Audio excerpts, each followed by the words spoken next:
Hi there, I'm Jenn Gordon, co-principal investigator of the Vasculitis Patient-Powered Research Network and patient partner with the EGPA registry. I'm here on behalf of our team, Dr. Peter Merkel, co-principal investigator of the VPPRN, and Christine Young, our network manager, to give you a quick update about the network and what we've been doing. First of all, what is the network? The VPPRN is an international network of patients, scientists, clinicians, advocates, and family members working to improve healthcare and quality of life for patients with vasculitis through high-level, patient-centered clinical research. We strive to find answers to the questions most important to patients living with vasculitis. The VPPRN began in 2014, and we now have over 4,000 patients in the registry. This is a slide showing the breakdown of our membership. You can see that we have people with vasculitis from all different forms, including many rare forms of vasculitis. So we're very proud to say that people with very rare forms, we have at least 100 members of each kind. And the membership, you can see, reflects the predominance of the different types of vasculitis. Together, though, we are stronger and we can learn from each other. And what we find out from one form of vasculitis is often applicable to understanding the more rare forms of vasculitis. Our membership is around the world. We have over 80 countries represented. Most of us are in English-speaking regions and in the United States, but we're working very hard to change that and increase our membership around the world. The VPPRN works with many other groups. You could consider us the research arm of the Vasculitis Foundation. We work very closely with the VF. We also work with the Vasculitis Clinical Research Consortium, which is a group of doctors many of us are very familiar with who are studying vasculitis and treating those of us with vasculitis. And we work with other patient-powered research networks and other communities interested in autoimmune disorders like vasculitis. We are comprised of the investigators. You see a list of investigators over here, patient partners who are involved in the studies, and then the staff that help us to get all of the work done. We have had a number of studies that we've conducted in the past that I'll show you some examples of. But first, I'd like to tell you what comprises a VPPRN study.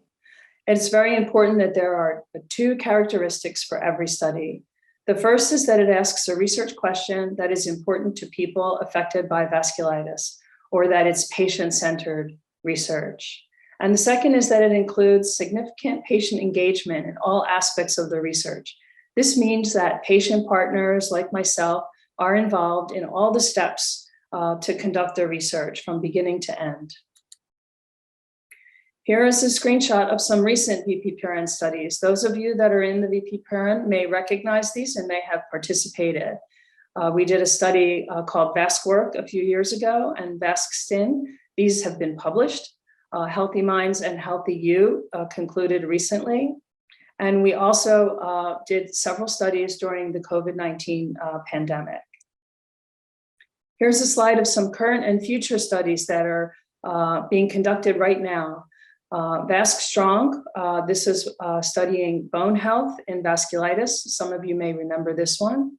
The Vasculitis Pregnancy Registry and the Vasculitis Pediatric Registry are very active right now. And then we have some upcoming studies, including a sleep study and a study on neurologic involvement in ANCA-associated vasculitis. So if you're interested in these studies, please do Google online the VPPRN and you can find out more information. One of the things that we do is we conduct the research studies and then we republish our results.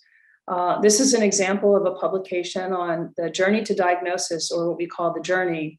And this was a study looking at how long it takes patients to get a diagnosis with vasculitis and what are the reasons why they might have a delay in their diagnosis. And many of us know that it can take quite a while from the time you have symptoms to the time of diagnosis. And we're trying to make sure that this time is as short as possible for all people with vasculitis. So publications like this give us an opportunity to share this information with doctors and other healthcare professionals and the community to help make improvements for all of us.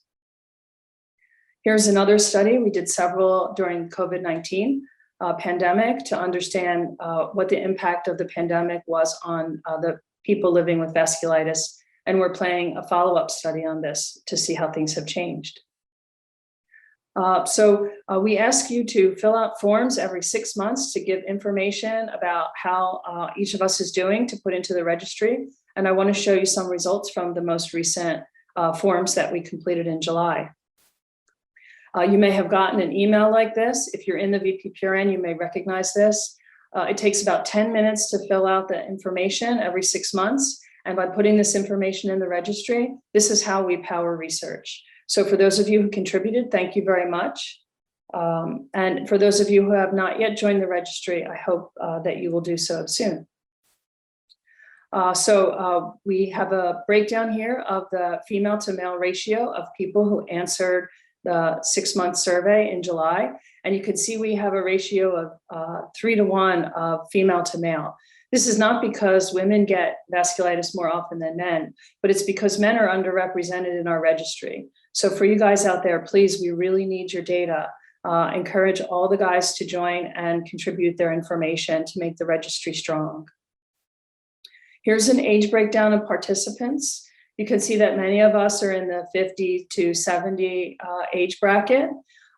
This is because some forms of vasculitis are more common in people who are older, but it's also a very good thing because it means that many of us are living longer with vasculitis, even into our 80s and into our 90s, which is actually a really good sign.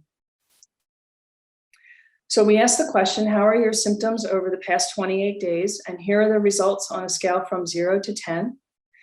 This is everybody in the registry that answered the question. And you can see that many of us have no symptoms over the past 28 days, which is wonderful. But there are a number of us that have a range of symptoms. So one of the questions we can try to answer from the registry is, why are some of us not having symptoms while others of us may still have significant symptoms? Fatigue is another thing that's really important to people with vasculitis. So when we ask the question, how was fatigue during the past 7 days? You can see that most of us have some fatigue.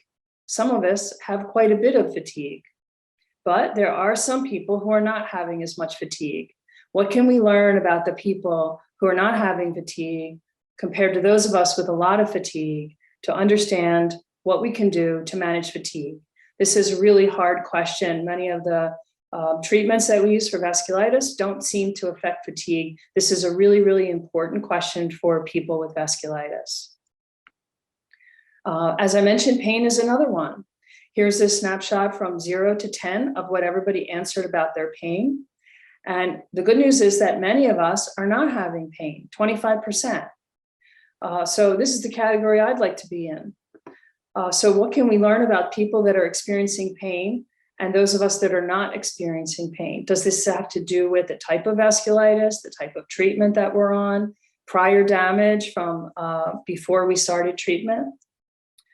We can look at this information and break it down by different type of disease to see whether there are certain types of disease that might have more pain than others.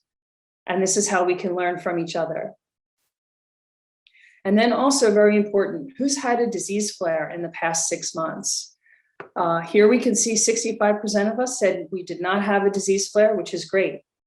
But there's still about 25% of us who had a flare in the last 6 months. Why are we having flares? What are the differences between these two groups? And this is a new initiative, a new project we're working on that I'm really excited to talk to you about, and what we're calling the personal dashboard. We want to be able to share the information on what you entered in the registry compared to the network so that we can see where we fall.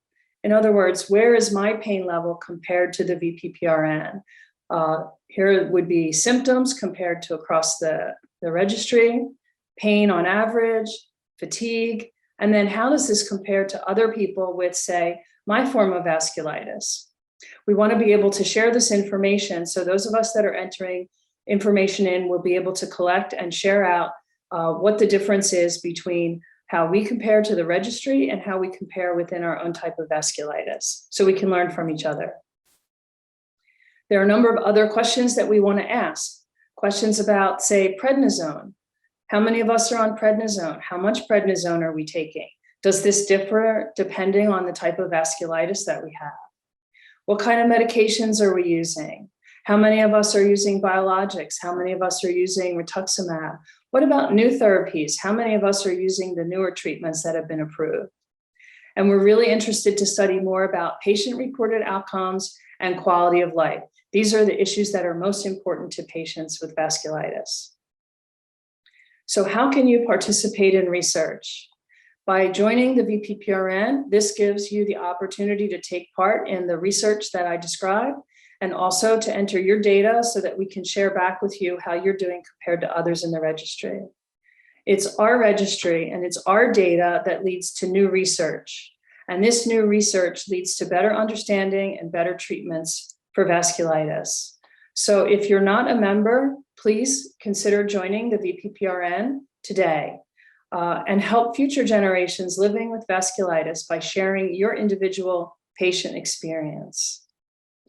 Christine, our network manager, is available to help you. You can go online and find information on how to join and read more about our studies. We also have some information about previous updates that we've shared. And if you want to learn in depth about some of our research studies, you can take a guided tour of some of our research posters in the poster gallery. All this information can be found online. Please Google vpprn.org or the Vasculitis Foundation VPPRN. Thank you.